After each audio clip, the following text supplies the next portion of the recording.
8 наурыз халықаралық әйелдер күніне өзіңіз қандай сыйлық алдыңыз? Мен үшін ол мереке емес. Сіз үшін мереке емес па? Оның тарихы жақсы емес. Тарихы жақсы емес, оны білем. Бірақ енді сыйлық алған шығарсыз. Жоқ, сыйлық алмаймын, себебі күйеуімде бізде оны 10 жылдан асты 8 мартта мереке деп есептемейміз. Есептемейсіз. Біз үшін мереке тек қана 14 наурыз. 21 наурыз. Жоқ, ол мереке. Ол да мереке емес. Ол күнге табынатындардан қалған. Кезінде ата-бабам, ертең андиққа барғанда бізден сұрайды. Аха. Қай қауыммен не қандай мереке жасағанымыз үшін де жауап береміз. Аха. 8 мартта жезөкшелердің мерекесі. Оны біз ЛГБТ-лар әлі шығып жатыр. ЛГБТ, әлі шығып жатыр. Олар шығып жатыр. Өзеуі олардың правасы бар. Мереке олардікі. Біз бер жағы өте крем жағып, май жағып, әйелдің мерекесі дегенмен ол әжағын тудырған дүниеге кірген ЛГБТ-шілер.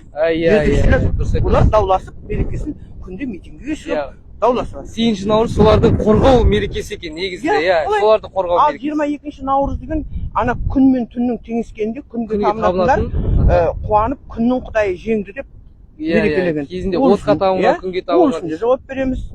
Мен үшін мереке тек қана 14 наурыз. Кәдімгі ешқандай дінге де байланысы жоқ, ешқандай қоғамға, топқа, ештеңе. Бұл кәдімгі қазақтың емес, бүткіл халықтың, орыстың да осы уақытта мәселесі жасаған, парсың да.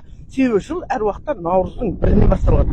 Хамал деген, амал дегеннің өзі қазақтың сөзі емес. Хамал ескі парсы